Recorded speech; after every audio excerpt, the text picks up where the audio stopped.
This part of the video, you've got the live unedited edition. Home Gadget Geeks. It's Thursday, July 25th, 2019.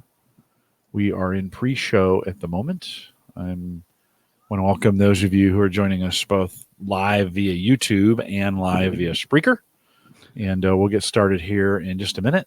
I never get your notifications. And you just got it? Yeah. Oh, YouTube. Nice. Join us live. Nice. And so we'll get started here in just a minute. We're a few minutes late, but hang tight. We'll get started shortly. Edward, I saw you had a beverage. Are you drinking anything good? Brickyard. Oh, nice. Brickway. Sorry, Brickway. Yeah. Downtown. Yeah. What'd you get? What kind of? It's their whiskey, just standard whiskey. Oh, nice. Bourbon. Yeah, you like their spirits? It was on sale actually. So that's why I got it. All right. I'm signing up for your YouTube, I think. You gonna subscribe? Yeah. Yeah, that's the There's live two channel. of them. Yeah, there's the there's live two, channel so and the regular one. You're probably either way. The live one will just go on Thursday nights, and the recorded one is when I post it on the weekends. So Gotcha. Ken wants to know, no cigar on the deck this time? I had one earlier. Oh, So. Nice. Yeah. Well, it's gotten to be an obsession for me over the last 6 months or so. So Right. humidor, you can see that humidor up there. I've got a second one there. I've Sweet. gotten into the various ways to humidify. Nice. Going down to Havana way too often, which is at least Please once do. a week. Havana Garage, not really. Yeah. Havana. Yeah. Right. I wish it was really Havana. That would be an obsession if you were heading down to Havana all the time. Yeah. Oh, let's meet down there. Yeah. That can you go to Havana? Is that I don't know if I'd go anywhere south right now. No, I mean Havana Garage. Let's meet at Havana Garage. Yeah, no, totally. Yeah, I'm in if you want to come downtown, downtown and meet me down there. I'd love that. I've been trying out a couple different I've been buying from Thompson's and been trying I tried this new one called 5 Vegas. Okay. And I bought a sampler, super good. Right. And so it's been trying different brands. I'm still kind of a Drew Estates guy. I like their Tabics. I like their Javas. They're just pretty great. So, let's get together. Yeah, no, for sure. I'll be out there tomorrow night. We're doing a going away party for a guy, and he's a guy who's probably enticed me a little too often. He's heading out to California, so we're going to kind of do we'll probably meet down there about 8. From your work? Yeah, from work. Mm-hmm. Yeah. But you're welcome to. If you got a Friday night, you want to come down. Well, I'll have a bag. I'll have a bag of stash, as they say. Well, that's the great thing about Havana is you can take your own cigars. And, so Safari's not. They're the ones that really are sticklers about that. Yeah. Which one? Safari Cigars is kind of a stickler about that. I like Safari, but okay. Where are they at? 132nd and Maple. Oh, okay. Oh, really? Out in Uyghur's That's closer, right? neck of the Yeah, I was gonna say closer to me than Havana. Yeah. Yep. Is that closer to you too? No, I went there I used to go there. That was like my main spot. Now I go to Copacabana because that's where our office is. Gotcha. So and you guys are still over by. So Safari was closer at 132nd Dodge, our old office. Now we're at 170th and Center. So okay. 100. Say that again. 100 and what in Center? 70th and Center. 170th. Okay. No, that's actually even closer to me. I'm at 180th in Pacific. Okay. Well, then Copacabana would probably be closest. Yeah, you're right. I didn't even know that one existed. Yep. Yeah, we shouldn't get Uyghur into cigars because he goes. Have you done a Home Gadget Geeks on cigars yet? We have not. We have not. No, we might have to. I talked about the humidors that I bought, and so we've had those as little features on the show. But and then I've had a couple listeners send Mike and I cigars. That's cool. Yeah, no, it's been great. Joe, he's out there. It's Joski. He's out there. He sent me a couple, and then we have a listener, Ed Sullivan. Which is a great name, by the way. That's a great name. That's from a musical. There's a song like, oh man, is it Thoroughly Modern Millie, maybe? It's a old TV host, right? Yeah, he was an old TV host too. Yeah, I think That's but Sullivan there's Show. like a song about it in Oh. one of the musicals. He has his own. He has one. I'm trying to remember what his. I don't think he's out there. Ed, if you're in the chat room, let me know. But he has a podcast. He has his own cigar podcast. So he heard I was smoking Drew Estates. He's like, let me send you some real cigars. Do I have to log in then to see the chat? No, go to the don't. YouTube page, pop out the No. chat, and then you can close the page. Yeah, there's a link right below the video window at our live page. If you want to go there and you can see the chat, you can let me know. We'll get a little wind from you. It's kind of That's windy another. out there. Oh yeah, I'm here. That's where I was coming from. Yeah. That would be an interesting upgrade to StreamYard, though, is to just put the chat in here so you don't have to pop out a totally separate window to be with your viewers. For you guys, yes, that would be awesome if you had can, access. Oh, you can see that? I can. Yeah. Oh, you can. Yeah, I can. They need to let the guests in there too. I know. Yeah, that would be great. There's a private chat for us where we could chat with each other without the audience. But so you're using YouTube for chat, but you're using StreamYard. Correct. Yeah. So StreamYard just sits on top of YouTube Live and broadcasts out via. Hey, let's try to get your microphone tucked inside, not too buried, but inside your just to see if I can get the wind. I can go inside the house too. To stop. Well, no, I kind of like the outside, but let's just see if that count to 3 for me. 1, 2, 3, 4. Yeah, let's try that. Okay. Yeah, let's try that. That might actually sounds better than it sounds pretty good. Yeah, it's like a filter. I can see the chat now. No, I'll still get in the wind a little bit. You're in. Right. Yeah. Okay. I can. Yeah. No worries.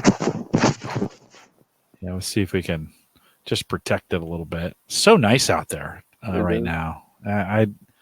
I'd love to be able to do although I'd get eaten alive if I was sitting out on my deck. So we're in such a treed in area. I have a tree guy coming tomorrow to clean some of it up, but it's just so buggy out there. Okay. Well, I think we'll give it our best shot. Let's see. Hey, have you done any, so, there's some folks in our community, we're doing burst, proof of capacity stuff. Have you looked at any of that? Is that not ever? Okay. I bought some and then it got delisted, I think, on Poloniex, and so I don't have any anymore. It did. Yeah. Yep. Did you pull it? Did you get it before it? No. Oh. I lost a bunch of coins on Poloniex from that. Yeah. I didn't know they did that.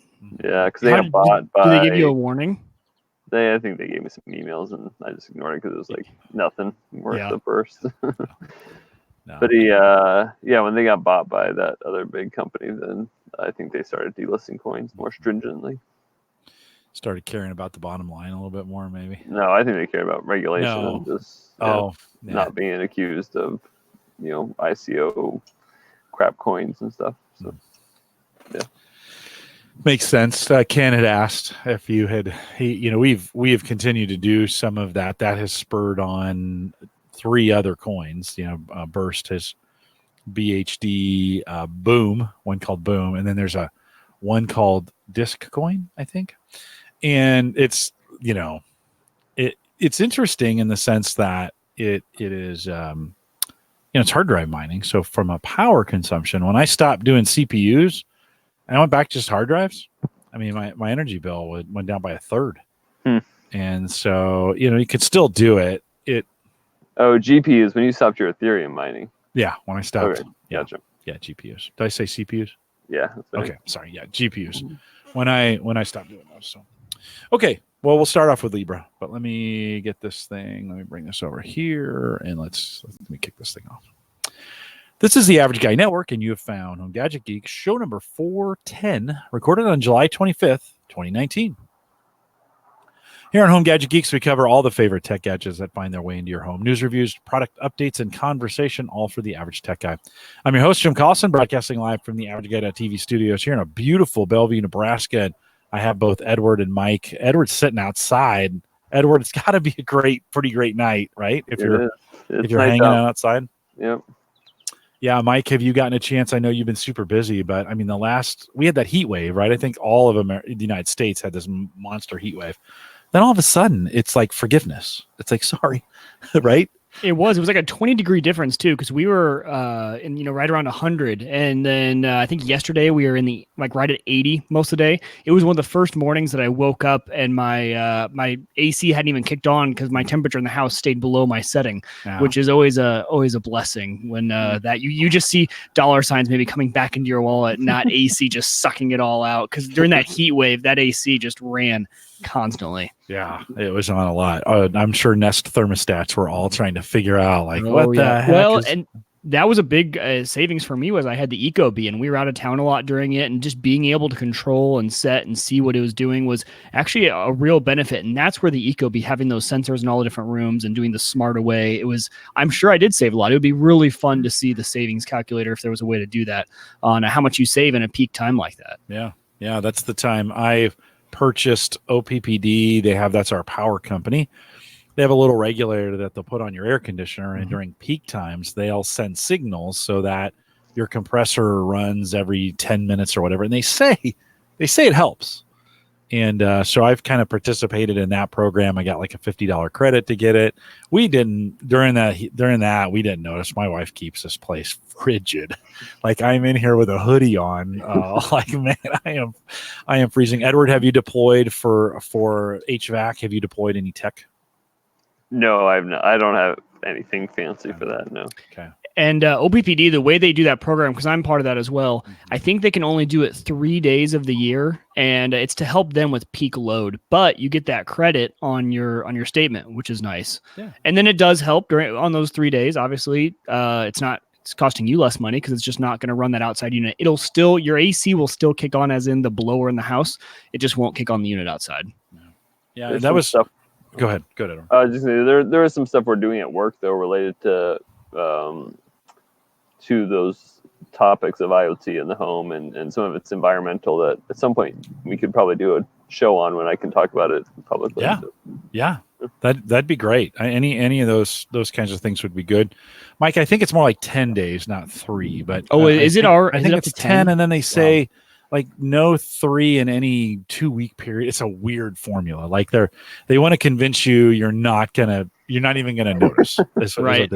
You're not even gonna notice. We've also had, just as we're talking about this, OPPD is putting in a big solar farm up in North O, near Blair, I think, and you can buy into it. Now, it doesn't really change your costs, but it does help them offset them putting in some additional, renewable energy stuff.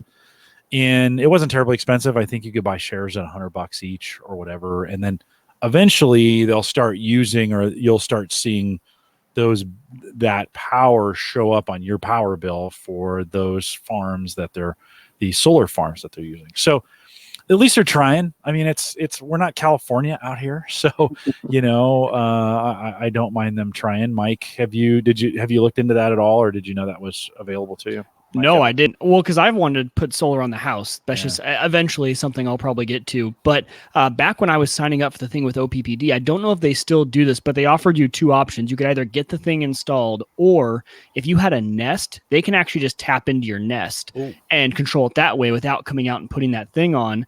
But I was thinking, I would much rather them come out, put their own device that can only control that AC unit, because they do it on the outside of the house. It just controls that. I don't know if I want them tapped into my Nest. That's just one more thing. But, with IoT, I'm sure a lot of people just signed right up. It's like, oh yeah, super simple. And probably didn't even think about possible security flaws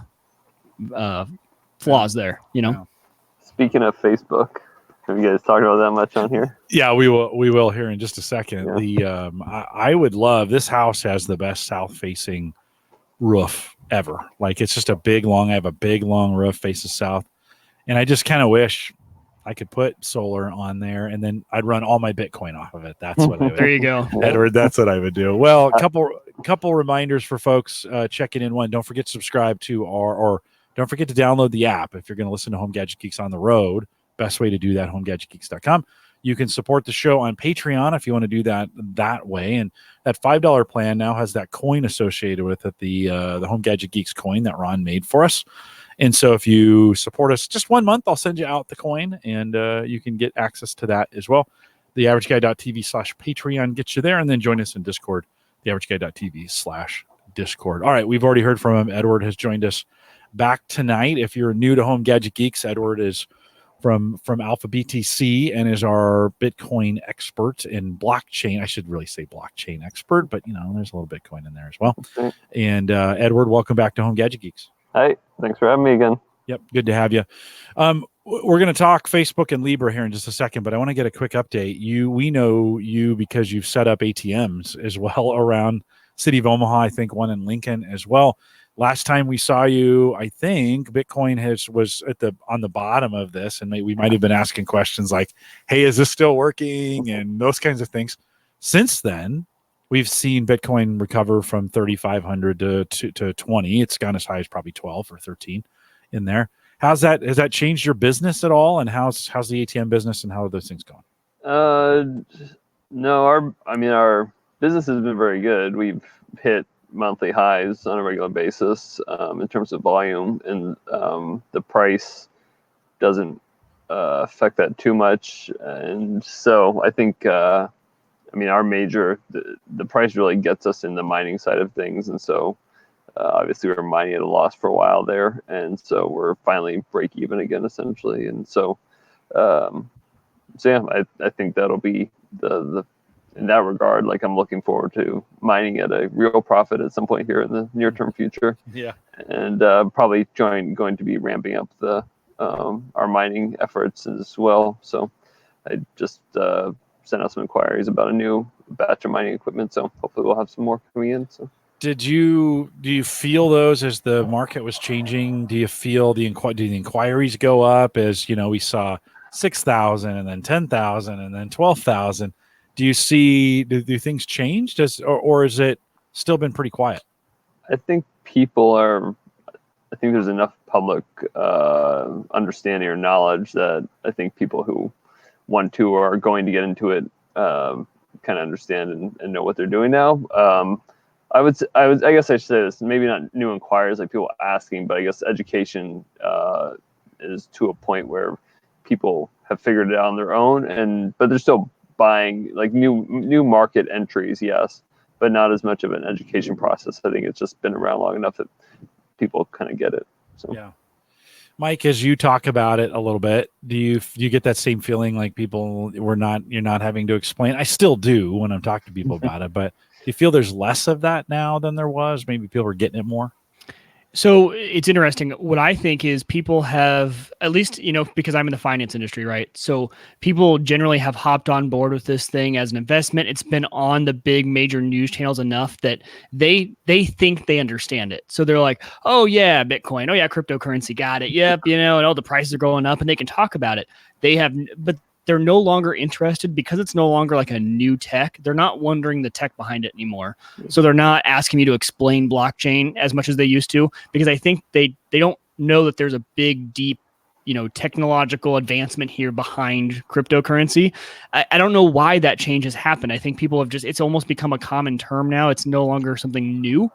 So people aren't as interested, with me at least, on knowing the tech behind it. And everyone at work knows that I'm really into it and that I could explain the blockchain to them if they want, but they're just not asking. So I don't know if you guys are seeing that same thing, but it's been odd. I would imagine it's probably the people that are curious and their minds function in a manner that they want to learn probably have done all their learning already, and now you're just getting the people that just want to use stuff and they don't care about the underpinnings. That's a good point. So, yeah, that's probably exactly it. Edward, besides currency, are you guys seeing any other legitimate usage of the blockchain where folks are really taking advantage of that, or has it all been around currency so far? I think it's still in a phase. The blockchain stuff is specifically still in a phase of innovation, and it's kind of where Bitcoin was a few years maybe ago. That it's people are using it not because it's the best tool, but they're using it because they want to see how it works and figure out how to use it better. And so I don't think that has changed much, except just maybe more adoption, but not at a. If you want to be profitable, there's not a blockchain play really. Like if you want to be innovative, then and get some investor money or whatever, then that's where the blockchain part would come in. And someday, hypothetically, right, like when everybody's using it, etc., maybe that would be it would be a profitable venture at that point. But right now, you're just trying to get bought if you are using blockchain, I would imagine. So. And it's interesting too, because I think either the time we talked last or maybe 2 times ago, I was at KPMG and I was talking about how the big 4 auditors are getting into, you know, how do we provide audit services for the blockchain? And it was kind of a hypothetical at that point. Well, I was actually just talking to some colleagues who are there, you know, I'm no longer there, but they're who they're, and they are getting some really cool, massive engagements for blockchain auditing and coming in and actually building blockchains for them and developing the work papers, like for a SOC report on how do we test this stuff? What kind of test do we need to be doing?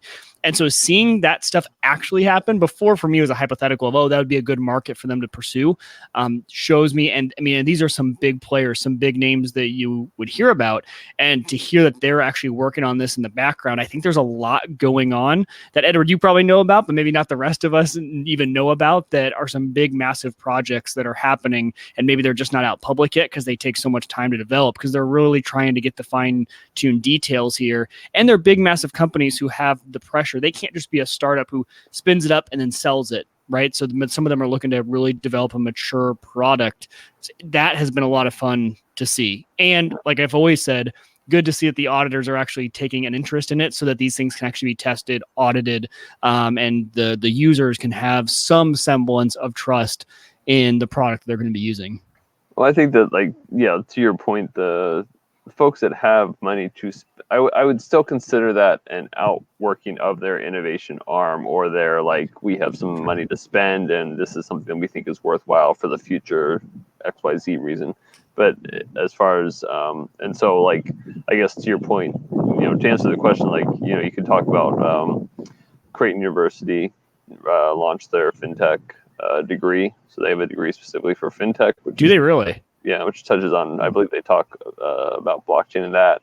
And then there's been some alliances that First National Bank has made with some blockchain companies that I don't know what is in the works there, but potentially that something might come out of that. And so there are larger organizations getting into it. You've seen a lot of enterprise adoption. I would agree with that, or use cases, but they have money to blow as well versus mid-level companies. So yeah, we call that R&D in the business. No CFO wants to blow. Yeah, I know you're joking, but no, I agree. We've hired, actually, for this is our first summer at Gallup of having 3 fintech interns in the program.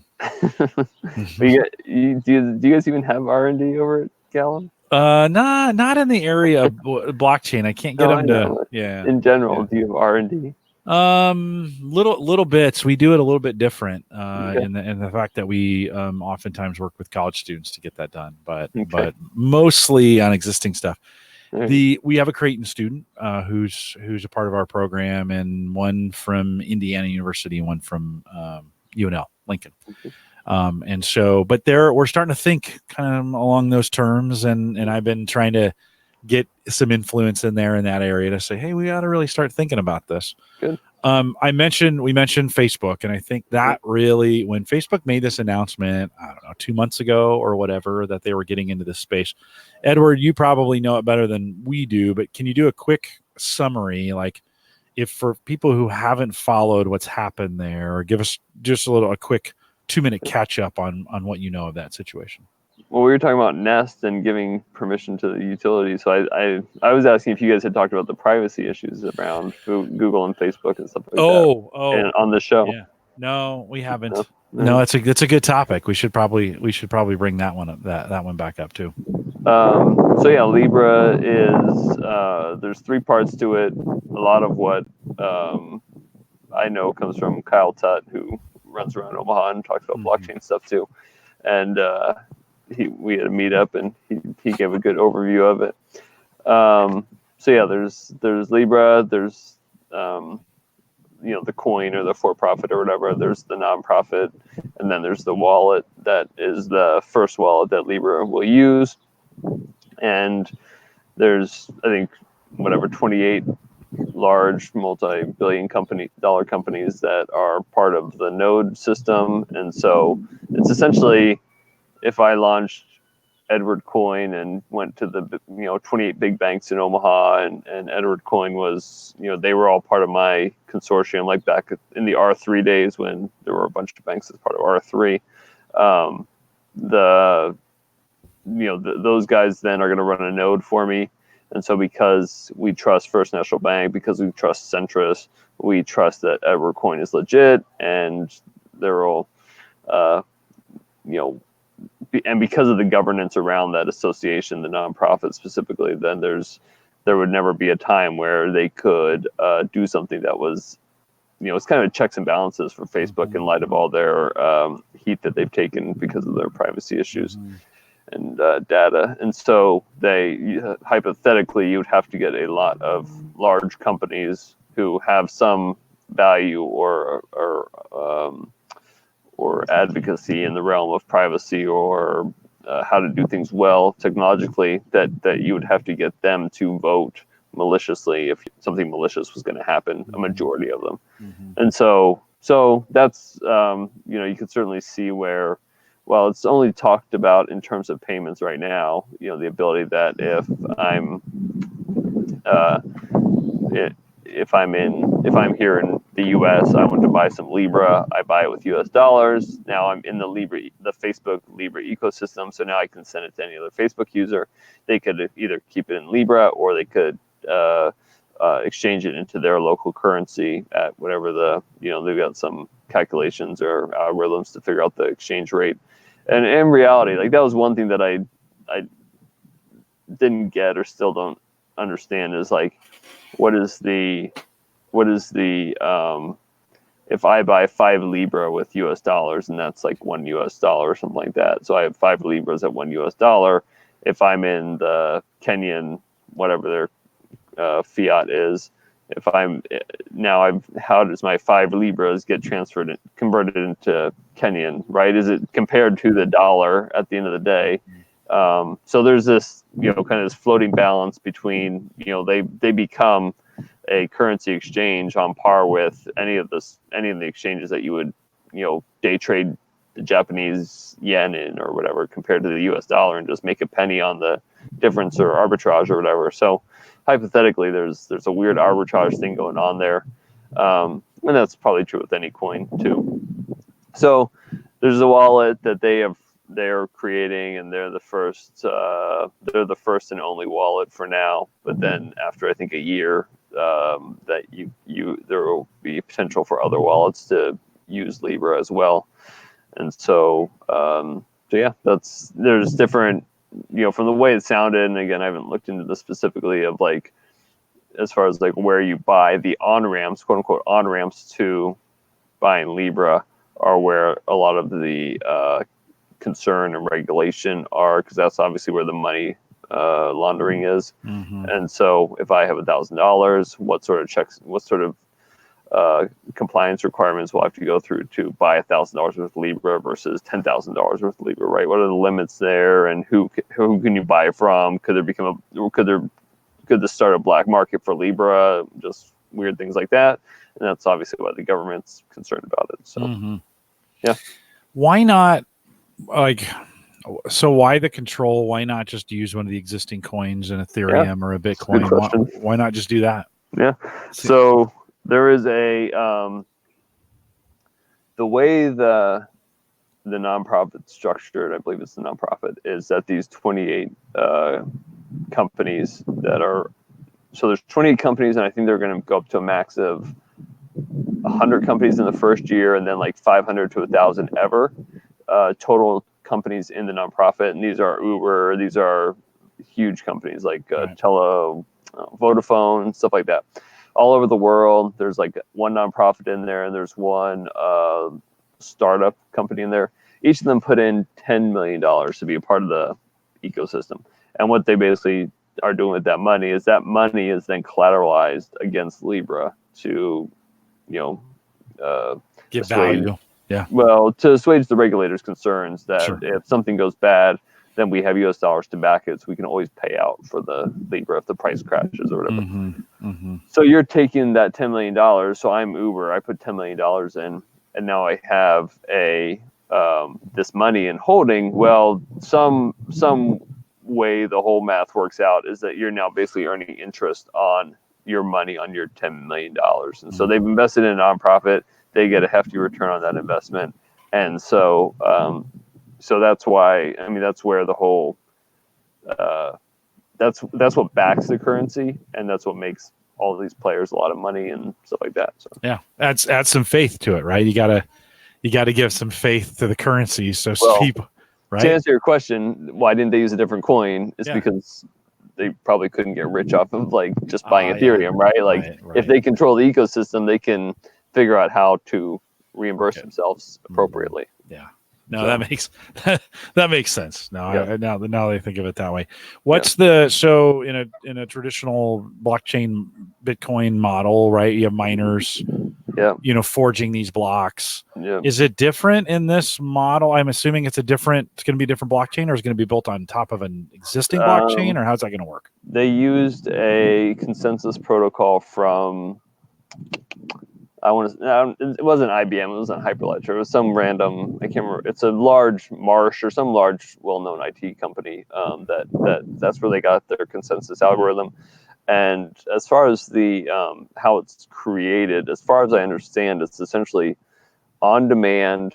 So what happens is when you on demand as people buy. So if I put $100 US in to buy Libra, I get $100 US up to infinity essentially, and there's not a I don't know of any cap on that, but that money then goes into the holding fund along with essentially the money that Uber put in, and then that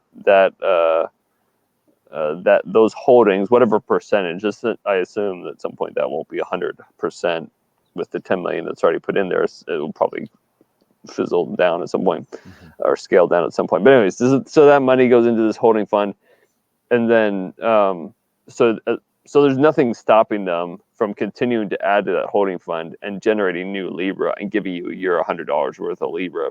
There's no, from my understanding, there's no real mining process. Okay.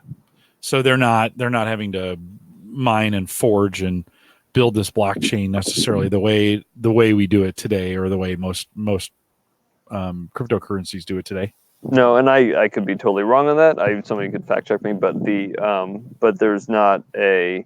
The reason I brought up the consensus algorithm is because you really, as long as you can cryptographically create more coins, it doesn't sound like there's any real limit on that. The nodes are for verifying transactions. Yeah. There was no talk of miners, as far as I understand. Okay. Yeah, no, and that part makes sense as far as the verification piece goes, right? It's getting that consensus, having those nodes, making sure you don't have one central point of weakness or the truth is spread around. Kind of seems like the right thing to do. Go ahead. No, I was just agreeing with you. Yeah. And so it is interesting. Ken, what's your take on this as you think about this through the eyes of Alpha BTC or in the work that you've done? Does this sound, I mean, it does sound like big money is going to be controlling the nodes. It's going to be, they're going to be trying to make money on the spread or some of those kinds of things, as well as, to them, I can see the advantage to them is having a payment system that's fairly universal. We've been talking about this for a while, of being able to move money internationally at low cost, right? For some of these organizations to be global, it would be way convenient for them to be able to move and charge in a currency that doesn't have to stay in its country. And so those kinds of things are interesting, but what do you think? I think, I think this will survive, not because it's a good idea, but just because everybody uses Facebook, and people are going to start, once they get their money into it, they'll just keep, bouncing the money around from user to user. And especially if, you start to think about, like, obviously in my line of work, we deal with a lot of scams and people sending money overseas, and again, money laundering, and funding all sorts of stuff, right? And so that will be, I get even pinged every once in a while by some random Bitcoin enthusiast from other continents, and it's so crazy. You get people who are reached out to via Google Hangouts by some anonymous stranger, and eventually get talked into sending money to them, and it's just like, how? I know. No, I know. And so I could see. So I don't know what they're going to do about that. I don't know if they're going to make the transaction, if they can send it back, or what if the person just gets the Libra and takes it off the platform, then it's in their hands now, and there's nothing you can do really to claw that back. So, I mean, but yeah, I think I think people are going to use it, and I think you'll probably hear some of those horror stories, and hopefully it'll help to educate people and make them aware of the scammers out there. But probably it's going to keep happening, and hopefully smaller and smaller degree. But I think it'll stick around for sure. And I mean, there's no downside. There's no risk to them. There's no real potential loss. Like if they decide to scrap the whole thing, like Google Wave or whatever, right? Like they'll just cash everybody out because they've got $10 million from 1,000 entities, and they've got some cash on hand to do this. And it's just a giant experiment, but I think they'll have enough adoption and buy-in because again, everybody's on Facebook, and nobody really cares about the privacy or ownership of their money, and so it's just convenient, and it'll work out. Just like you can send money through Gmail right now and stuff like that. So. Yeah, I think you nailed it. I think because everyone's on Facebook and they have such a big user base, and I mean, to be honest, sending cryptocurrency still isn't the easiest thing to do outside of one of these apps, right? So if you have an app like Facebook, to me, it reminds me of, all of my friends were all Venmo. But a few of them I've converted over to, because they all have iPhones, to Apple Pay, because it's super easy. In the iMessage, I can just say, send them $20. It's a one less app I have to open and figure out. It's super quick and easy if the person's on it. And you just have a sheer number on Facebook, and it's going to be easy. Type in their name. It's almost going to be like, it's probably, I think, I haven't looked into it, it's probably in the messaging system, right? Where you just tap on it, send them however much money you want, and you're good. You'd have the wallet, and so you'd have to open the wallet. So I don't know. Oh, you do? Okay, it won't be integrated into the messaging system. Okay. Yeah, I would imagine at some point that might be a thing, but or it might have to reside outside of the messaging system I don't know how it'll work. But that'll be the key right there. How easy it is to use, I think that'll be the key. Because right now it's still, if I want to send my dad Bitcoin, I have to, send me your address, what's all that stuff, and it's, or snap me your QR code and text it to me or whatever. So it's still not the easiest thing to do. I think I give them props for trying it, for doing the blockchain thing. They didn't have to. They could have just made Facebook Cash or something really boring and generic, and they didn't. So good for them. And hopefully, it's not a true cryptocurrency, or it's not the real, truly decentralized. Yeah, decentralized. Yeah, it's not that, but I think it'll help with getting the enterprise, as we've already seen, like Mike was talking about. Like, I think it'll help continue to warm up the whole enterprise and users to what blockchain is, and that it's a safe thing and a real thing and stuff like that. So is it more like Ripple than it is like Bitcoin in the sense that, or? I would say it is one step above Ripple, or maybe a few steps, in terms of Ripple is controlled and owned by Ripple, basically. So Facebook has at least made the effort to get some other parties involved that have some real weight and could stand up to them if they started making stupid decisions. So. Right. So why? I guess it's because it's Facebook, but this has been going on for a while, but then all of a sudden Facebook says they're going to do it, and it just goes nuts for, in the news cycle and did it just go nuts because we really can't trust Facebook for the most part, and they're getting involved in financial transactions? Or, why all of a sudden? I think the timing was very well done. They have had, they've probably been working on it longer than this. I can't remember when that guy got moved into that position, but at Facebook, but they could have ramped it up and made it all happen, or at least written the white paper, obviously, in a year, or with their talent, they probably could have written the white paper in a month. But but conveniently, right, from the time they started to take a lot of heat from the government and from the public about what their practices were in terms of other things, or even just as like a PR recovery from the Cambridge Analytica scandal and stuff like that, right?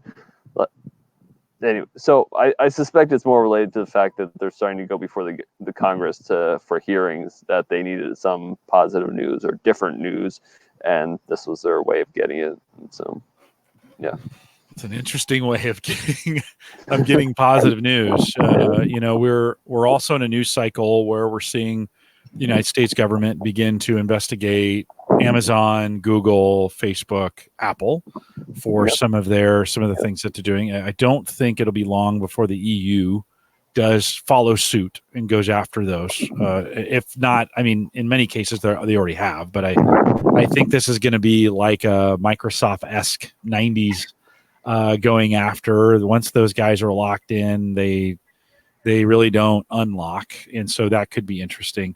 So, I guess thinking from a consumer, I don't know. It's weird for me. It's part of me is like, okay, this makes sense. This could be kind of cool. And then there's another part of me that kind of goes, this is kind of weird, maybe you will think twice about it. I don't think most people think twice about just putting $100 on their Facebook, and then they maybe restock it a few months later or whatever. But it would just be, we're sending it around the world and sending it to who we need. It's convenient, and people are more driven by expediency than anything. But yes, there are sorts. I mean, you get to talk about like who can see just like Cambridge Analytica, who can see your friends, who can see your transactions, where your transactions going. Certainly, there's all those concerns, and I have no plans or desire to buy any or use it, but that doesn't mean that I keep some money in my PayPal account just in case, right? And so I'll probably keep some in Facebook. But if I really want to send somebody money, that's probably not what I'm going to use. But that doesn't mean other people will not. So. Yeah. Well, I guess if it's convenient and it works, and we look at Facebook, they're not the only one behind this, right? I mean, there are how many, right? I mean, if Mark Zuckerberg comes to you and says, "Hey, can you give me $10 million?" You're not going to tell him no. Like, I mean, the other people are just there to make everybody feel better about it. Yeah. I mean, Facebook could have and would have done it on their own. Oh, you think so? Yeah. Okay. Yeah, for sure. Okay. Well, interesting. I think. Do you know of a timeline? Have anybody released anything as far as when it will be usable? Or 2020 is all I know. I don't remember what quarter it is, but sometime 2020. Yeah, and you're telling me, Edward, as soon as it comes out, you're going to put a little money in there just to kind of try it out. Is that? No, I will probably use it for something. I'll need and I'll put a little extra in there, or somebody will send me money and I won't withdraw it, and then I'll have it in there and I'll send it to somebody else. Like, it's going to be that. Like, I mean, yes, I will probably experiment with it. But as far as using it for any useful purpose, a day will probably come when I do that. Yeah. And I'm trying to think, so there's marketplace transactions that are there, right? So I can buy and sell things in their marketplace, which has had, Mike, you probably use the marketplace more than I have. Do we know how often or how big is the revenue, or never seen any of those numbers on Facebook Marketplace? Is that driving a significant? Would anybody know, since the transaction doesn't go through them today, right? It doesn't, or does it? No, I mean you can. I think you can pay through Facebook somehow. No one has ever. I've used it a lot. No one's ever offered or asked to be paid through Facebook. Usually it's all, cash, Venmo, Bitcoin, whatever you want to pay in. So I don't think they would ever know. They do ask you to mark it as sold, and they do have requirements for how often you can change the price. So, but they would never know the negotiation of it. Usually I'll post it on there and I'll negotiate the price in a message, and then I'll mark it as sold, in the same way. So no, I don't think they would ever know. So I see two, and so maybe I'm entirely off base as far as who the users are. And like, I mean, if you've done stuff on Facebook Marketplace or whatever, right? But there's two hypotheticals of if I'm paying for something I think one of the advantages that it opens up an international market maybe to them, and maybe I'm wrong. Maybe Facebook Marketplace already has this and it works, and people just don't use it, and Libra will not benefit or help that at all. But I see this as like kind of like an Alibaba type play, where you're competing, so that if I'm ordering something from China, right, some really cheap widget that I need 100 of to sell on eBay or something like that, so then you could have somebody that you could interface with them via Facebook, and you have a little more trust there maybe, and so you could compete with Alibaba in that regard. And so you're not just buying something from the neighborhood across the street from you, right? And because then you could just pay cash for it, because you saw on the marketplace, you give them $40 cash. But because this is more international, say, then you could potentially everybody can cash out on their fiat. The other thing is that, or the other angle is that I see it almost competing with like global reserve currency, of like, I could see them having, or Mark Zuckerberg having some pinky in the brain aspirations of that he could compete with the IMF, and everybody will be using Libra someday instead of the US dollar. And so I mean, those are some, because again, like the same aspiration of every cryptocurrency creator out there, right? Uber has a presence, right, globally, and they've got their subsidiaries, right? And so if Uber starts denominating everything in Libra, then everybody's going to need some Libra to take a ride and stuff like that. And so it just makes everything easier, because you don't have to convert when you're traveling. You just travel with Libra, and then you can pay your Uber driver wherever you're at and stuff like that. So, right. Go ahead, Mike. You were going to say something. I was, and then it totally went away. So I was like, oh, made the noise. I was like, oh, hopefully I didn't catch that. Edward, it does. No, it's okay. It does. When you're talking about international travel, did you remember it? Yeah. No, I was just going to say, I hope they don't change the marketplace, just real quick, because that is the one reason I use the marketplace. It's all local. It's cash. It's not, there's no fee taken out. It's almost like an enhanced Craigslist. That's all it is. And so that's what I love about it. So I really hope they don't change it, because I don't need another eBay. I need a Craigslist that's actually trustworthy and not full of just a bunch of junk. And Facebook Marketplace is that to me. I've had just great luck with the marketplace as far as people show up. There's not many scams. The things I post, I don't get weird messages. Every message I get is a real message. Maybe I've gotten lucky and the things I post are not weird, but like, this is where I sold all of my GPUs when I got out of mining. I sold them all there. I sold, I sell a bunch of stuff on there, and it just works so much better. So I hope they don't change it to like a shipping paying. You need to pay through the app. That would just be annoying to me. But they have aspirations on Alibaba and Alipay. Oh, I'm sure they do. Yeah. Like all those things they're not really into yet very much. And so, why put the marketplace out there if they're not going to eventually make money on it, right? Yeah. So, yeah. Well, and I mean, look at Amazon and where they're going, and the gigantic market that is. And so there's some, is there potential there? It's interesting. They will start going head to head. In this space. I was going to say that I was thinking international travel a couple of years back when I was going international, doing some international travel. I was always looking for credit cards where I could use them here in the US and overseas and not incur, right? Many of them kind of had like will waive or they're free international, whatever. There is some draw to that if you do a bunch of international travel where it is kind of convenient. It's still, Edward, we've talked about this before. It's still not super convenient to move money or to get money or to carry cash or carry whatever currency that you're in. And a thing like this that would be, regardless, you would fund it up and then go and use it. If I was in Japan or if I'm in Korea or if I'm in Australia or Germany, I just use the account, and it kind of works like, Google's got this on their cell phones, right? You used to incur these gigantic charges when you go overseas, and now just turn it on.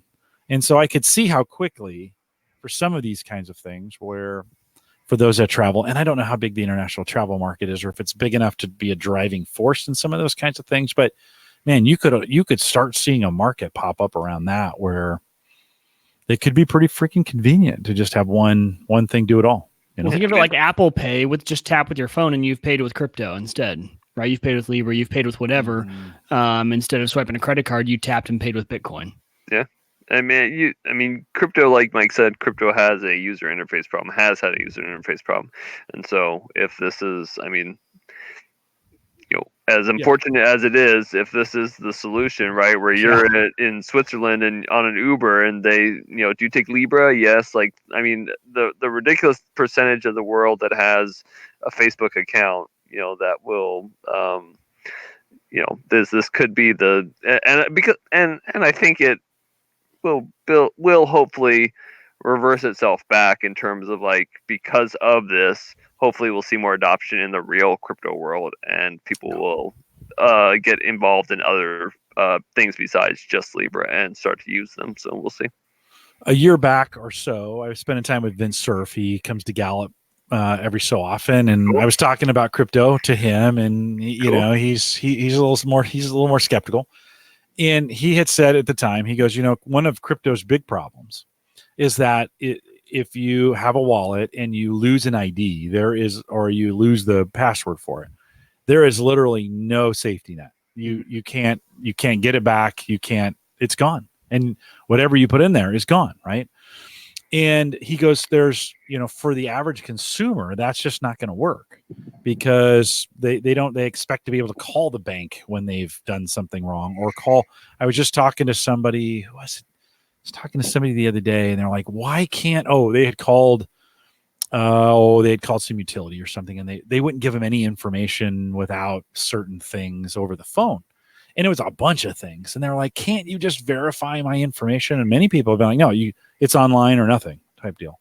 And a lot of people aren't ready for that. Edward, as we think about this situation and the wallet, because that's what's important, does Facebook then own and take ownership for the customer service of that wallet? And if people need help with it or lose things around it, are we in that kind of situation? Well, some might say that Facebook doesn't take ownership or do any customer service, period. So, like, there's like any of those companies, like those monolithic Googles and those guys, like getting them on the phone or getting support is, again, you are the commodity, you are the well, what's the I lost it. Anyways, you are the whatever. So yes, unless you're paying the money, getting support is very hard with those companies. There's a public-private key structure in line with other cryptocurrencies attached to the coin, the wallets, right? So right now there's Colibra, their wallet, which will be the first one for a year. So whether you own public or private keys in that situation, I don't know the answer to that question. Whether you own public or private keys with future wallets that come out, that would probably be more likely, right? Where you could actually store your public and private keys. If you lose your private key, then yes, either you're going to still be hosed just like any other, again, you can you tie it to, can you re-authenticate yourself or get access to your wallet using your Facebook account or something like that, or 12 words or, something else besides that to get your access to your wallet again. I don't know the answer to the question, but yes, they would. These are things they need to figure out that I don't know the answer to. But being in that world of taking those phone calls from people who have thrown away paper wallets, right? Like they need to figure that out, and that will probably come through the course of regulatory inquiries from Congress. So Mike, in the KPMG conversations, does that come up as far as regulations or regulators or auditing, that kind of work? Like, it's gone. Well, I don't know specifically, but what their conversation right now is, what do the regulators want to see? We don't know yet. And I mean, we're starting to see some things, but so the auditors are right now trying to essentially like see the future. What do the regulators want to see? So, okay, so what do our work papers look like? What are we going to test? What are our controls that we need to see in place to make the regulators happy? And that's really that fine line of what they're going to test for, to make sure they are compliant in all the ways, and that they could issue a SOC report on it and give the customers that peace of mind. So I think I could see that coming up. And if it does, if the regulators, require it, then of course, yeah, they're gonna check for it and see what are your controls here to make sure. This is what I'm guessing where it's going. There's going to be a control in place. What's your control for a customer can't just like lose all of their coins by losing their private key? There's got to be something, I'm sure. Yeah, and then it just kind of defeats the whole purpose of having a cryptocurrency because you don't really own your money and right. People don't care, so they're going to use it anyways. So. Right. You sound super skeptical. It's just that's how it is. The good old days when the regulators didn't know what blockchain was and they couldn't get into it. We could all, you just lived with it. You just knew. Well, what I think happens, Edward, to your point earlier, what I think happens, so you now have private companies really in charge of this. It's not really distributed. It is in nature, but it's not really. Yeah. And then the structure is controlled. I mean, these guys are in this for profit. Like the structures behind a Bitcoin or an Ethereum. Yeah, there's monetary profit in the buying and selling of these transactions as value is added or lost, right? In that setting. But you don't necessarily have a single company whose idea is, hey, let's start charging fees against this, because that's the next thing coming, right? I mean, in a lot of this is like, okay, how do we get fees? I remember the early days of eBay and the 15 other eBay-like companies that were out there that are all gone now. And they all started, it was like, oh yeah, easy purchase, and this stuff was all free, and we're going to make it easy for you. And then over the course, every year, a new fee. Oh no, we're going to go with, now there's going to be a 1% just to kind of cover this for a while. And then, you come back. I hadn't used eBay for a long time, and I came back to it and I'm like, holy crap, this is more expensive than my credit card paying interest. Yeah. Well, there's, you have the banks who used to not, I don't think, maybe I'm not as old as you, Jim, but I'm just kidding. You just straight face on that one. No. You know what? Actually, I lost the sound, so I missed the joke. Oh, I said never mind. So banks, it seems like bank fees have crept up over time, right? And so there is a reality, there is a potential where Facebook could try to, but the other reality is they don't really need to, because hypothetically, maybe the fee won't be in the exchange necessarily of the Libra, but it will be in the marketplace when you make a transaction, right? But they would have done that anyways, and so they make money by you using the Libra, even though you're not being charged for the conversion. But on the other hand, like we have. So maybe if you buy from Facebook directly, there's no fees. I think that's part of the beauty of it, and that will expedite adoption, and they might never have to charge fees because they're making money by just selling all your data, right? So you're a user, and so they get their money anyways from you, and this is just a convenience thing. But at the same time, they have these on-ramps where you're having to buy Libra, and so folks like if we sold Libra at our Bitcoin ATM, which we hopefully will at some point, then you would pay 8% to buy Libra, even though, and so you're getting charged for it, but it's not necessarily going into Facebook's pocket and stuff like that. So I think they might not ever charge fees for buying or using Libra, because they want people to be on the platform and use the platform. So fair enough. Sorry, I missed that joke.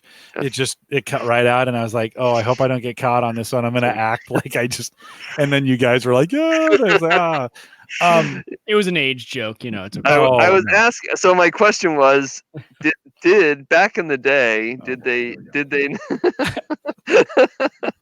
they not charge fees as much at the banks as they do now? It was horrible. Back then. Well, it's expensive to chisel into rock, I know. When you ka-ching, ka-ching, ka-ching, forge that copper. Yeah, that's someone's time. That takes a lot of work. Big billowing things inside the bank. Well, in the 70s, when I watched my parents bank, banking was awful, and it was a very expensive adventure. And then in the deregulation and the deregulation that came with savings and loans, that changed the whole scheme of banking and the way they do things, really made it almost free again, but that free system didn't work.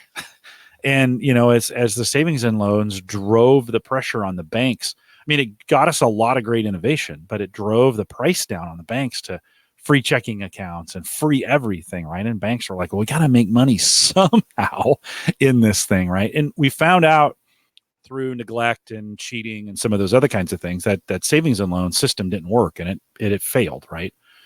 And I came into banking right as that was happening. And so the FDIC was coming in and cleaning up all these problems and put kind of the brakes on some of that. And then banks went right back to, you know, increasing their fees again in not in a way that I thought was, I mean, yeah, you got to make money, but do you need to, you know, there was a time when they were, I think, they were gouging again because they could, there wasn't a competitor.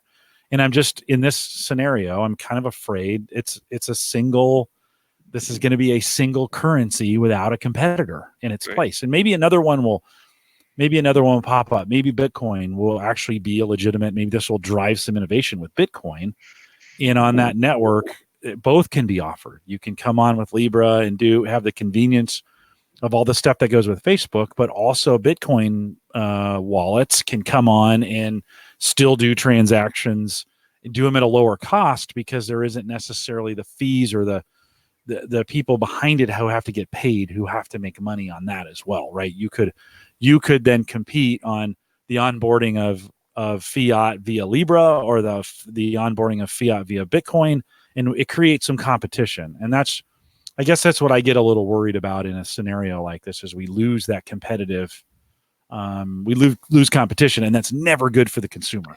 But the great part about this one is it's not like banking where I need a bank, right? Like I don't need to use Facebook. I don't need to use Libra. There's Venmo. There's other. I can pay cash. I don't need to go. I don't need a channel. Now there are some people that might, right? They need a way to pay international.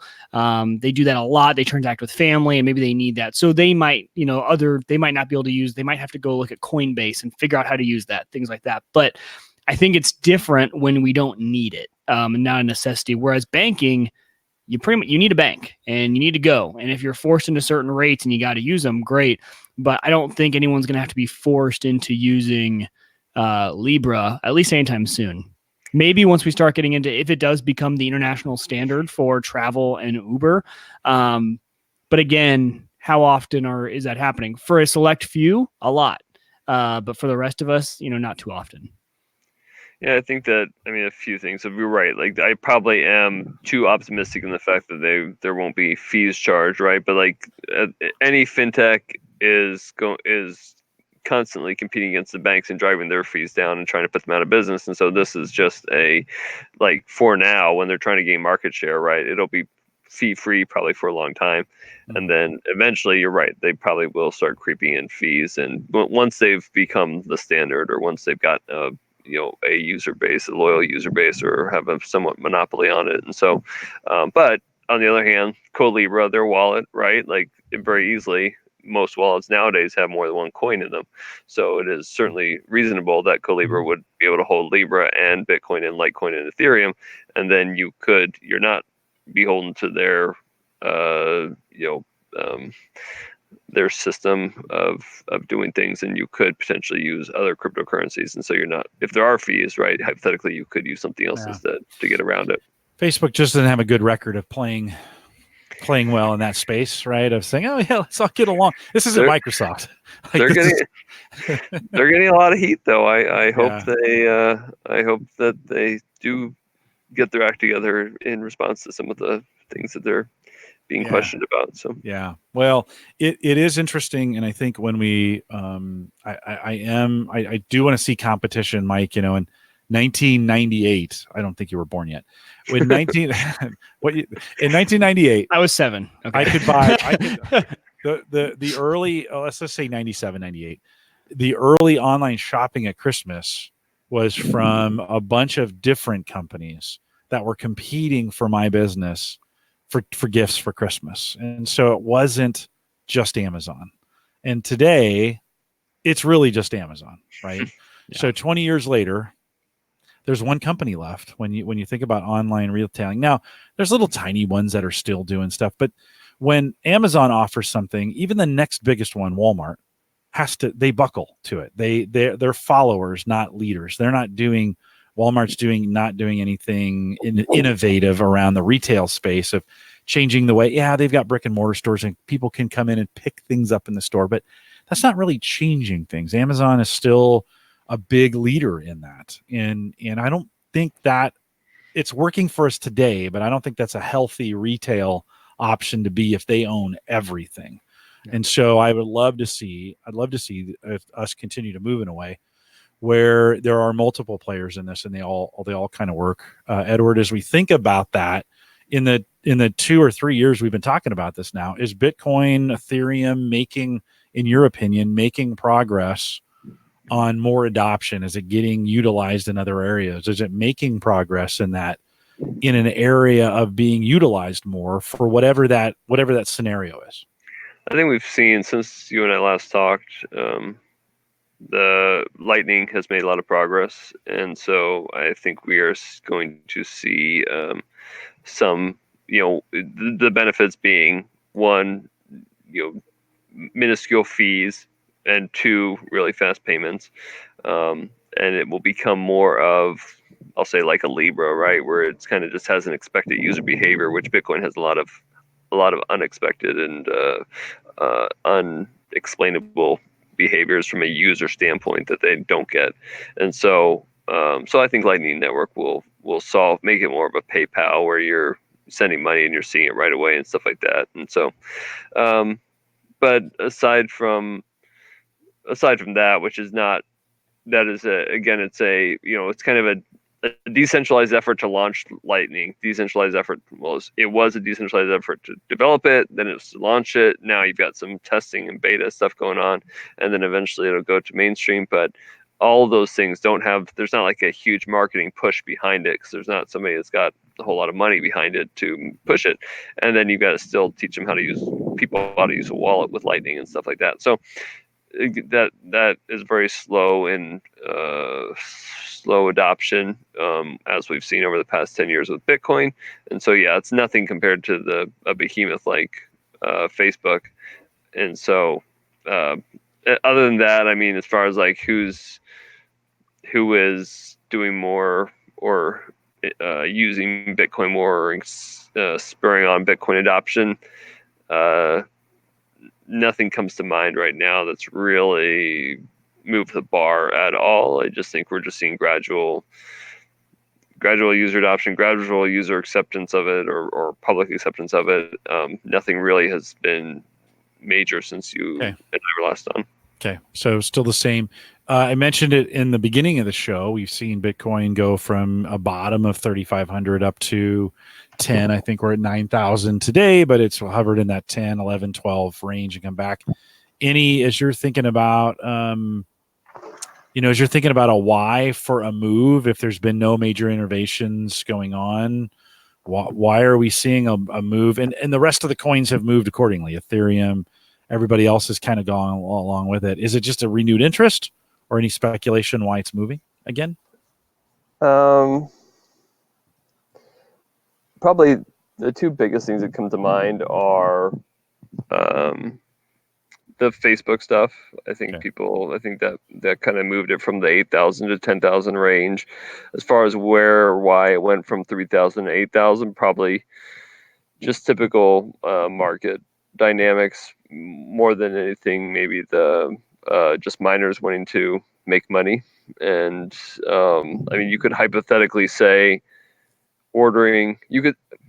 this is totally unfounded, right? But just trying to make some sort of corollary is the tariffs on mining equipment. So you wind up having mining equipment costing more. So you wind up having mining costing more. Miners want to recoup that money, and so they've got to move the market up because they've got to make the rewards work for them. So stuff like that I could see being something related to why the price went up for a portion of that. I hear statements like Bitcoin mining is taking the same power consumption as all the power used in like this country. I hear that in the news, right? I hear those kinds of things. being used. Have Yeah. you seen? Are we seeing in the space mining getting more efficient? I mean, is this driving, or are we seeing any new equipment or any of those kinds of things that are actually making mining more efficient than less when it comes to power consumption? Yeah, there's, I mean, the problem again goes back to, even if you want to buy that efficient equipment from China, we have to pay tariffs, and so Right. we're at a disadvantage all the time right now in the U.S. Right. And so so whether you're seeing, so yes, you're seeing efficiency, but it's costing us more as far as efficiency gains from manufacturers here in the U.S. I mean, I wish there were more manufacturers here in the U.S. That is for sure. You're seeing a lot of, I mean, it will have an impact, I think, on the ability to, because what's happening is you're seeing a secondary market spring up in the U.S. for equipment that's already on the mainland, or right, like on our continent, and so you're seeing a lot of older stuff just being recycled around because it's not as efficient, and so eventually you're going to just have. So I guess the best thing for Bitcoin at this point would really just be to have the tariffs removed if China decides to play ball with Trump, and they can. Yeah, or using renewable energy for. Right. I mean, being completely on renewable mining on that. Well, there's a cost to that renewable money energy. to build the renewable. Man, that's solar is free. Like, it's just free, isn't it? There. Yeah. I mean, if you didn't have to buy solar panels, yeah. No, I know. I'm just joking. I'm just joking. Yeah. What else should we know, Edward? When we think about the state of cryptocurrency, blockchain, what else do we need to know? I mean, I think this year is just as good as ever to hopefully end the year with a bang as far as the price goes. I think hopefully we'll see a new all-time high. Maybe it'll be this year. I don't have any basis for that. I mean, second half of the year seems to be better than the first usually when those things happen, and so might not be this year, might be next year, who knows? But I mean, I'm always optimistic, of course. So. Well, for this year, for me, I'm actually going to have to pay taxes on it. So, like, this will be the first year ever I've actually had to pay taxes. I haven't done anything at a profit, and the move from 3 to 5 or 3 to 10. Well, it's hard not to make money when you have that stuff, right? Yeah. I mean, so if that is a measurement, if that is a mark of success, I'm going to have to pay taxes. As it appears right now, there's still 6 months left in the year, 5 months. It's very possible things could change, and I don't have to, but that's not a bad problem to have. Well, don't forget my advisory fees too. Yeah. Oh, that's right. Well, the check's in the mail. I sent you some Bitcoin for it. Oh, you didn't get it? Weird. Check your wallet. We were gonna talk about the Trump tweets as well. But Oh yeah. So what does that bring those up? So there's been quite a bit of. It was because of I think a lot of us prompted, or the timing was around Facebook and Libra's announcement, and then Trump. I mean, he specifically mentioned them actually, and so yeah, he was bad mouthing. He was bad mouthing. What? So he distinguished between cryptocurrency and digital currency, but he did badmouth Libra, and he badmouth digital currencies, and pretty much badmouth cryptocurrency and Bitcoin as well. But so yeah, and then Mnuchin. Then there was talk from like Steve Mnuchin and some other. I can't remember. Seems to be one other in regards to money laundering. Somebody was talking about money. I guess Trump tweeted about it, and then Steve Mnuchin made some comment about cash being used, cash not being used very much for money laundering in terms of bad mouthing Bitcoin as well. But so I think my take on both of those is that just like anything else that Trump says, he essentially has to take the opposite position as where he wants to land, because if he takes the pro-Bitcoin position, then the media comes out against Bitcoin. If he takes the anti-Bitcoin position, then the media has to go digging and figure out why Bitcoin is a good thing to counter Trump. And in the meantime, you get a whole lot of good press for Bitcoin. And so that's, interesting. That's an interesting take on it, actually. That's not where I was expecting you to go with that, but it's pretty true, especially with, most, except for Fox, they're going to be out on this one if that's what he's trying to do. But interesting. Yeah, that'd be a good way to do it. Is that a conspiracy in the sense? That's a conspiracy. That is some 4D chess. Tinfoil hat. Yeah. No, you never know. I mean, you just don't know. There's some of the weird things we find out after the fact. So, Edward, I'm gonna say I am super surprised it's made it this long. Just to be honest with you, right? When we first started talking about this, I was kind of like, I don't know, and maybe it's a flash in the pan, and that run to 19, and it was super fun, and then the slide all the way down to 3. And to be honest, I'm surprised I've held on to it and worked with it as long as I have. Here we are in the middle of 2019, or really 2 years. I think we first started talking about this the summer of 2017, I think I want to say, or maybe spring, when we first started talking to you about that. And, prices were like 200 in those days, pretty different. And it surprises me. I get a lot. I shouldn't say get a lot. I get a little bit of flack from the listening community when we talk about this, especially when we talk about it this long. I do really, and since I'm saying this at the end of the show, the people who need to hear this won't hear it. But I do think it's really important that we pay attention to this. Like it's regardless of how you feel about it, or regardless of whether you think it's going to be around or not, or how it's going to be used.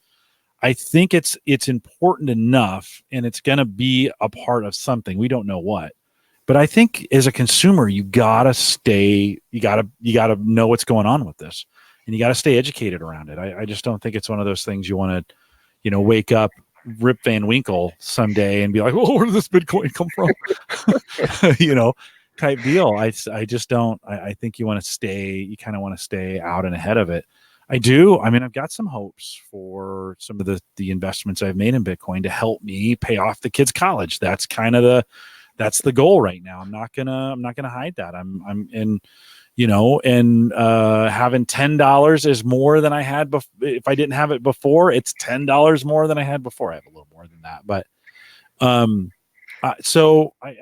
think for those that are listening, I think it's really important. I mean, I appreciate you coming on here, Edward, and continuing to stay with us on this topic. It's one of my favorite things to talk about, obviously.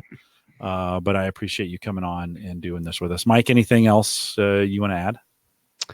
No, I agree with you. I think it's staying up on it, and like things like Libra, right? Like a big long conversation we had tonight about that. Those are the kind of news stories that you're going to want to stay up with, because this is where we start to see a shift. And it's the things, Jim, you, I, and Edward, when we've had you on, that we've talked about, is seeing where this goes as far as user interface, as far as public adoption, as far as corporations getting involved. What do the banks do to rebut what cryptocurrencies are doing? And we're starting to see that happen right now. So this is where the rubber hits the road, I think, a little bit. And it's all been the talk before and the techies talking. And now it's getting into a phase where, we might, Jim, I don't know if you would agree. We've always talked about how we were really early phase 1. Maybe we're starting to get into a little bit of phase 2. I don't know, Edward, what do you think on that? If you had to put phases behind it, have we progressed to a new phase now with when you think of stories like Libra and things like that? Yeah, I would say, I mean, that's. Or is this phase 3? Was there an early phase, a middle run, and then now we're a little bit more into the corporate world? I mean, you think of the hype cycle, right? The up and down of the early adopters, and then you've got, it's certainly in line with that, but then that starts to repeat itself, right? So you got, let me try this again. So you got the bigger adoption, then you got the bigger adoption. And so, as far as which bubble or which hump we're on, like, I don't know that specifically, but I mean, you could certainly see it ramping up as time goes on. And I think the price will hopefully follow, and as user adoption does, and whatever cryptocurrency it is. So yeah, I mean, I don't have an exact phase, but yes, we are seeing continued growth overall. When do we stop mining crypto, or when do we stop mining Bitcoin? 2140. So 20 more years. 2140. Yeah. Oh, no, 120 years. Yeah. Okay. So that's kind of a moot point on that one. Okay. Yeah. Well, I like talking about it, and Edward, like I said, I appreciate you coming on and doing it. Do you want to hang through the post show, or do we need to let you go? No, I do have to go. But yeah, I mean, to your point, I guess, and as a way of checking out, we did. I think we hit 5,000 Bitcoin ATMs around the world, so that was good. Wow. a milestone. And we're actually seeing some Bitcoin integration or cryptocurrency integration more with those traditional ATMs as well. But so yeah, if you're, And how many do you guys have? we just have, well, we have 7 technically. Okay. We have 2 that people actually use. So I'm fixing that. So the rest of them in your basement, and you're just like plugging them in all the time. No, the other ones, they just don't have. It's a different user interface, and so people Gotcha. it's too hard. And so I'm hopefully going to be able to fix that in the next couple of months here, and people will actually use the other ones. Okay. But so yeah, go to Jones Brothers or the Mill in the Haymarket in Lincoln, and you can buy some crypto there from us. So Anybody in Nebraska? One final question: how does the state of Nebraska feel about cryptocurrency? They put are you on the spot. Does that get you in trouble? No, Okay, no. all right. I'm actually meeting with them on Monday. They are very they are great. They're not very public about it. It's interesting because in the whole Libra conversation with it was in an interview, I think, that the Facebook Libra guy did, talking about the South Dakota Department of Banking. He was like giving them props for being so easy to work with and accepting of what they were doing, because somebody one of the companies that they were working with, or Libra itself or something like that, opened up their banking relationships in South Dakota or something along those lines. And South Dakota, which was a surprise to me, because South Dakota typically and Iowa both are typically not that great to work with from a crypto standpoint, but Nebraska has been great to work with. They're very understanding. They want to learn. They want to use it, or at least they want to encourage use, I should say. So Nebraska, though they're not very public about it, like there's not a whole bunch of companies moving here to start their crypto businesses or anything like that. Nebraska would welcome them with open arms, I think. So yeah. Cool. That's good to know. Good to know. If you're free, Edward, if you're free tomorrow night, Yeah. have that in the evening. Give me. I'll ping you to make sure I'm there, but I'll have some cigars. So if you want to swing by, it's a long trip for you, but thanks for coming on tonight. I appreciate it. We'll let you go. All right. Thank you, guys. Thanks, Edward. Good seeing you, man. Bye, you too. Bye. Appreciate it.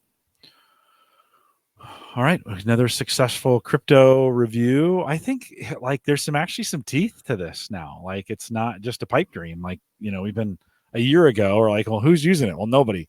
Well, at least you can kind of say like Facebook and Uber and and that's what I mean, right? Like, we're kind of in that next phase that you and I had always talked about getting ready for. Yeah. And I think we're in for a fun ride. At least, even if you just, like you said, follow the news cycle, right? The news about this stuff is going to be fun. Yeah, I would say, to your point, I'd say this is the third round. So the first one was those early that it went up and spiked. So I had family members that got involved in Bitcoin at that point. One of them paid off his house with what he made out of this. So made some on that first run. Second run is what we got involved in. Right. That to 20, that 20 peak and then down. Then I think this is 3.0, and this is kind of a recovery, more realistic expectations. I think the money that's in it is money to stay for a while. It's volatile, but it's not as volatile as it's been. We still have a problem because everybody follows Bitcoin. Like, all the prices follow Bitcoin. Bitcoin's up, everybody's up. Bitcoin's down, everybody's down. Yeah, that doesn't make any sense. Like, that's dumb. That's not a good financial market. So we got a little bit of because no one's doing the individual research on a market wide basis. Correct. No one's doing the research and buying and selling off them. It's a whole up or down of cryptocurrency. Totally. But I think there is a reason to, though. I think what you said is, sadly, it's not that way.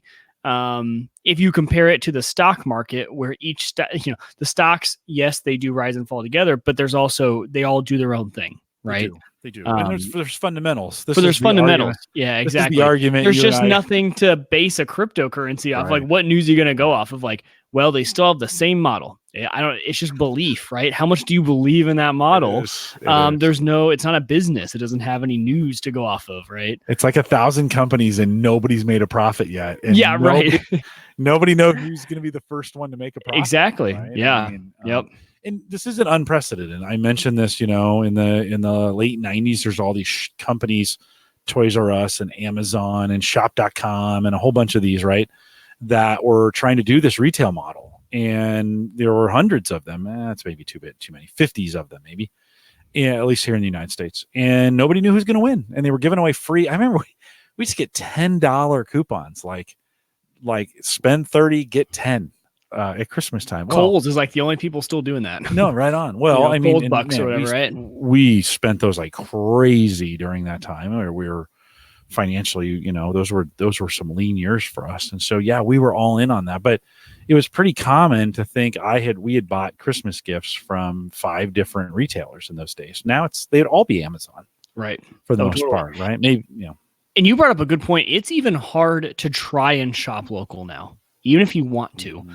Like, I needed a power cord and an antenna cable and an antenna for a ham radio. And I was like, where do I even go? There's like nothing local. No. Radio Shack's gone. Radio Shack's gone. I went to this is really cool. Actually, I had never been there before. This is like a Hobby Town store up north. And they actually have a huge racetrack for RC cars. It was really cool. And they actually had stuff really close. Not exactly what I needed, but that was like the last place that I was even thinking. Amazon, it's $9. It's the exact cord I need, and it's here tomorrow. Like, I ordered it today, it's here tomorrow. Yeah, and they're making no money, but they are cornering the market on everything. Yeah, 100%. Right? Yeah, they already have me cornered. Yeah. Speaking of that, next week, you and me, ham radio, we're going to talk. You've gotten into ham radio, so be ready to talk a little bit about that. We'll spend a little bit of time next week. Got a new Echo show, and I'll talk a little bit about how I've moved some things around here and just kind of the thinking. I'll have some things I want to say on the Echo, the Auto one. I haven't gotten that yet, but I got a few things to say. I was wondering if you had either, because I have still not received an invitation to buy it. But I've got some thoughts around it. So we'll talk a little bit about that. So that's next week. 2 weeks from now, Erin Lawrence and all that stuff she did. She built out that big conversion van. It's super close or done. Is she going to give us a tour? Or is she's ready to talk about it? Yes. Perfect. Yeah. That's going to be great. So that's going to be great. That's the 8th. The 8th of August. You want to join us live for that one? Like, if you're listening now and you don't normally join us live, you're in your car and you're like, yeah, or if it's 8 weeks from now, you missed it.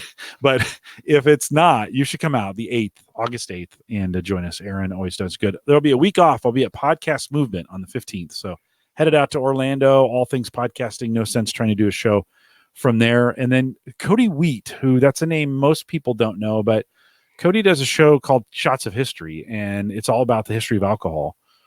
And recently took on a new job with a company that's got this tech angle on alcohol. And so I thought it'd be fun. Finally, I've been trying to get him on the show. We just didn't have a really good reason to have him on. He's a really good podcaster, a good friend, and just a good guy. And it's not, what I love about Shots of History is it's not a podcast about getting hammered. He's got some great stories. He interviews some great people. He talks to, like, there's a whole cocktail industry going on right now. There's like a resurgence of cocktails, and there are some really interesting ones that are out there, and a whole like social culture around it. And so Cody will be on the 22nd. And we'll talk a little bit about some of the new tech they're using in that industry today. So we got some good things coming up. A couple reminders. Don't forget, if you want to support us on Patreon, no pressure, but if you want to do that, theaverageguy.tv/Patreon. Join us on the Discord, theaverageguy.tv/Discord. We still have a Facebook group, and weird, I had 2 people join it this week, Mike. I thought it was dead, but apparently it's not. Facebook.com/group/theaverageguy. If you want to join us on there, if you want to send me an email, Jim@theaverageguy.tv, we'll get that here. You can follow me on Twitter @JCollison, @WegerTech, if you want to follow Mike to get that part done. Don't forget the AverageGuy.tv network, both web and media hosting, powered by Maple Grove Partners. Get secure, reliable, high-speed hosting from those that you know and you trust. Plans start as little as $10. a month. Super reasonable. That's Christian. Head out to maplegrovepartners.com. Mike, it's barbecue season. You've been grilling or smoking much? Saturday. It's gonna be all day. I'm doing the whole works, doing the ribs, probably doing a pork butt, Nice. maybe some wings. It's gonna be a good Saturday. Listen, we missed you last week on the grill show. It was super good. Mark brought some recipes. If you're listening to this and you didn't listen to the grill show because you're like normally like I don't do the grill thing. No, you should go back and listen to it because Mark is absolutely magical. I should have said that up front in the beginning of the show. Mark is absolutely magical. We threw some recipes in the show notes as well as full transcripts are in the show notes now as well. I'm trying this new service, otter.ai. They seem to have fixed the problem we had the first week we used them. If you want to get full transcripts, are available out there in the show notes as well. And we're down to just a couple weeks with my daughter before she goes back, and we decreased our HelloFresh. Mike, it is so great to have her. She starts every one of those. We have it halfway going by the time we get there. It's the perfect excuse to just keep going with it. Oh my God. They have really, in the year we've been doing this, they have really expanded the recipes. Like, even so tonight we started getting out, we're having a big family party on Saturday, and we got out recipe cards and just started going through, what do we want to make? What do we want to make? And it was just so easy. So if you're struggling with things to cook, and actually I make this not HelloFresh related, but I make this roasted corn. I think I've talked about it before. You don't put it in water, soak it, anything. You just put the corn right on the grill and let the husks basically burn off till the husks are gone. That long. Yeah. The husks literally go that long. Okay. They just burn right off. And it allows the smoke and the kind of all that to get in the corn. And then I've been taking a knife and just slicing that corn off, and I throw it in a cast iron skillet with some bacon bits and butter and some seasonings, and it's roasted corn. Dude, that by itself, I could eat that. I could just take a spoon and just start. It's the meal. I just picked up this Pampered Chef corn thing. It's kind of curved. It's like a corn knife, and you just hold it and off the kernels come. So that's coming. And I'm super awesome. I also figured out, I was watching Facebook because that's all I do. And if I cut the end of the corn off and throw it on the grill, when the husks are all gone, I won't have all that stringy, sometimes the inside of the corn. Yep. You get some of that. So I have to try that as well. So hopefully you're having you and everyone else listening is having a good summer or winter. I guess if you're down under, maybe you're doing winter grilling. And if you didn't catch last week's episode, a lot of good stuff and a lot of good ideas in there as well. We are live. Real quick. Have you seen the watermelon slicer? You were talking about the corn slicer. There's a watermelon one where it's got like a rotating blade that has a bunch of think of like a pinwheel almost. And you run it along, and it just perfectly sends out, ejects all these cubes of watermelon. So you just go whoop, whoop, whoop, and it just cubes of watermelon just start shooting out. And I'm like, that is the coolest thing. Now, some people said that's actually longer than what they can cut a watermelon in. I don't know. I'm really slow at cutting watermelon. So you have the thing, and then you just run this along it, and it just, I don't know. I was intrigued. It was a Facebook video. Yeah, cool. So, yeah. Cool. I just noticed they had a whole conversation about ham radio in the chat room. We did. Yeah.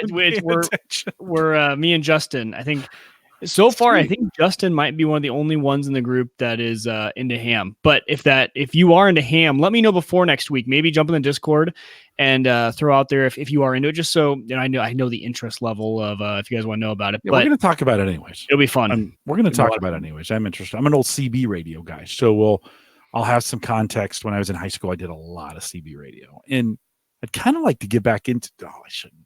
Here we go. Here's the new ham, Jim. Here you go. You can get the. We'll preface it. You can get this for $30 and get into ham, and you could at least get all the frequencies.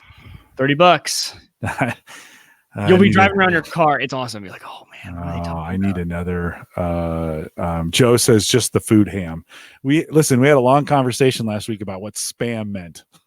So okay, that's the conversation. I have yet to try spam. Just I'll throw that out there. Now Mark said Mark said he cubes it and wraps it in bacon and smokes it. And I've heard it's not bad. I've just never had the opportunity to try it. No one I know cooks it well, but I mean, I've heard that it tastes great the way you you think cook a it the right little way. Velveeta cheese and some ham and some, bacon and wrapped smoked. Yeah. Wouldn't it- Hey, oh, I did at the end of the show last week, last thing, and then we'll quit here. At the end of the show last week, Mark encouraged me. I was like, I've really been struggling to smoke on my current grill. And he's like, well, what's the bottom temperature? And I'm like, I don't know. He's like, okay, take a potato, stick your, I have that iGrill meat thermometer. Just put it on the grill, turn it to low, and let it sit there until the temperature evens out. So Sunday night was super nice. So I grabbed a cigar, lit a fire in the fireplace, lit the cigar, put the thing on the grill, and I was, you're in, if you light a cigar, you're in for an hour, right? yeah, right. So I'm out there and I waited till the temperature 185. So I can okay, and that's indirect heating, one side on, one side off. It's a small little spot, but that could be a start for me of getting, Totally. if I could regulate that to 200 degrees, put the smoke tube on the one side. That tube you have would be perfect. Then you're getting a little bit of smoke.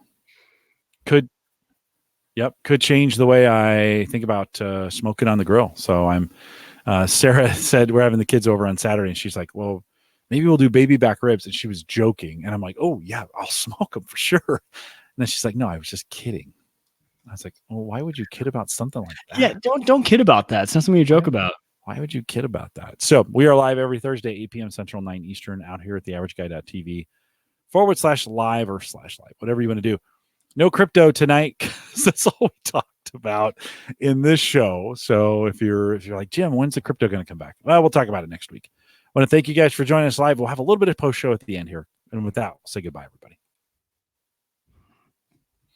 Mike, I had at work, I had a gal, one of our interns, going through 4 seasons of Theme Thursday. So there's 34 themes. So 34 times 4, 30, 60, 120 some, right?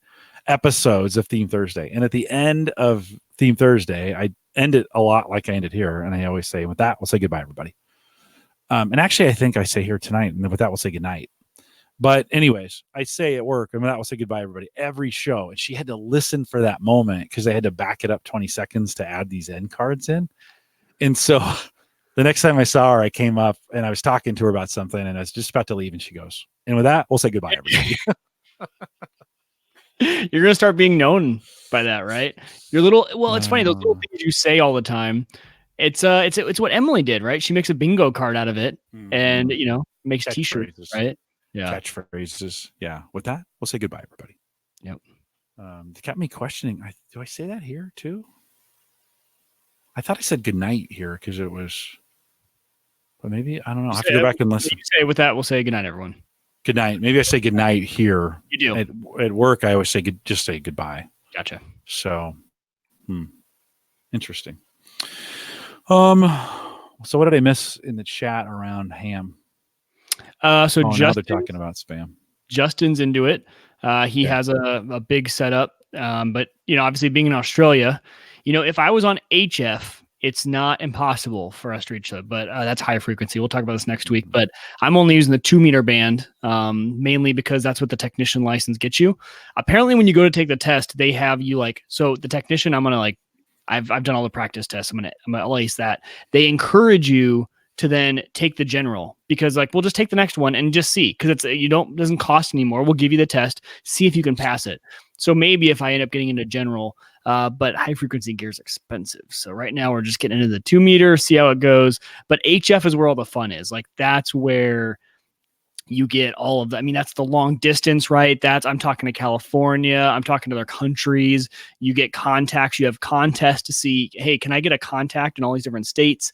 That's where the fun is. So that's where it'll progress to. But right now, I thought the internet just killed all that. I can do all that on the internet. I was shocked. That was one of the biggest reasons that I honestly got into this, because I thought it was dead. And there's this whole so it started with the preppers, right? The preppers love to keep this going because it's what stays up when nothing else is up. Right. And then there's the 4-wheel community has taken to it. So there's all these communities that have actually taken to it. And it's just, okay, this is almost like when my generation found out that you could plug in rabbit ears to a TV and get free TV, Like, do you know there's free TV out there over the airwaves? There's free TV. You don't have to pay for cable. Like, I think literally every kid in my generation just thought you had to pay for cable to get TV. So it's one of those like, oh, wow, we can go back to something that's, two-way communication. And it's fun. It's a hobby. Yeah, no, right on. It's one of those things, growing up in the 80s, I'll talk about this next week, but growing up in the 80s with CB when we didn't have cell phones. And, it was pretty cool to be able to I'll do a segment next week on games we used to play with CB radios in our cars locally. And it was really cool because you didn't, in today, we've replaced all those forms of communication with cell phones and some of those kinds of things. But it's just funny that you've gotten into that. It doesn't surprise me. Yeah, next week we'll talk about it, but you'll have sold all the equipment by it's true. I can't talk about it anymore, Jim. I'm done. Well, I'll be like, hey, are you ready to talk about it? And you'll be like, yeah, but I just got to tell you, I sold all my equipment, so I can't show you anything. Right. No, this is I have never permanently altered my car. And I did so now. I didn't do it. The antenna is on a nice bracket that didn't permanently. It's a clip mount. It goes not a clip mount. It's a side lip mount that goes on the front. I'll talk about this tomorrow. I don't know why I'm talking about it now. Yeah, but it's okay. But it's not going to make the show. Screw into the Jeep on right by my leg for the actual unit itself. So it was the first time. So I committed, Jim. There are 2 screw holes in my Jeep now. So hopefully it stays around. I modified my mom's. She had a Ford Fiesta. Yeah, Ford Fiesta in 79 Fiesta. And so I put the CB in and I wired it, and I didn't wire it very well, and the wires got fired. Did they really? Did. Well, yeah. I'm worried about that because I run wires. The Jeep actually has a nice hole you can plug through the firewall because you got to go in through the hood, right? Through the firewall to the main original cabin. Firewall, yes. And so... Yeah, the original firewall, not the internet firewall. And I've been worried about those cables because it gets hot in that engine compartment. So, but they're all rated for it. I mean, that's what people do. Yeah, those should be fine. Mine, I just didn't have it connected right, and I was 16. Yeah, and so I'm still having a hard time believing my mom let me do this. In fact, the car we bought used, and it had some aftermarket. It had some aftermarket dials put into it. Why you would do that in Ford Fiesta, I do not know. It was the biggest piece of crap car ever. But so I tapped into those dials because we had power coming up into those dials, and I tapped into those, and I did those wrong. And one day a little smoke and a little fire coming up in there. My mom was like, "Ooh, what's happening?" I'm like, "Mom, get out of the car." So I go back there and stomp the fire out. Somebody came over and I was like, "Hey, I think I did this wrong." Like, "Yeah, you definitely did this wrong." So we had to rewire some things, and they got it fixed. But it was a phase. That CB thing was a phase, and I did it for maybe a year and a half, and then kind of moved on to. CB radios had been real popular in the 70s as well. Is there still a CB thing going on right now? I mean, do people use radios now? There's the fun part. It's not so ham has taken off again as a hobby. For some reason, there's a niche, right? Mainly because of the preppers, all that, and the internet has people are talking about it.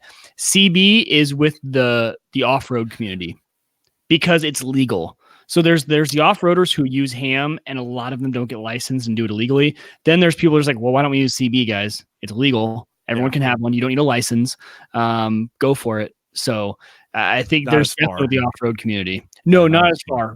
And that's why it depends on what kind of off-roading you're doing. If you're staying close to each other, it works just fine. Mm-hmm. But truckers mostly have them off is what I've heard. Okay.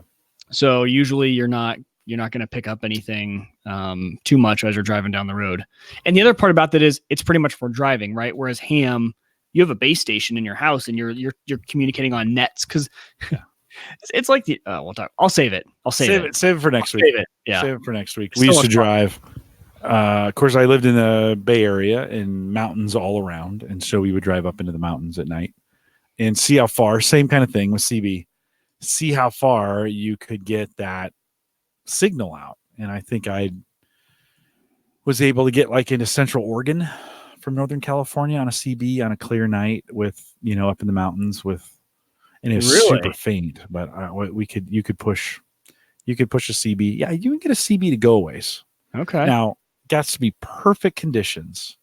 And you've got to you just got to get everything right. But I think I remember doing some long distances, but I put some big, you got to have some amp stuff in there and push that signal and have some high power and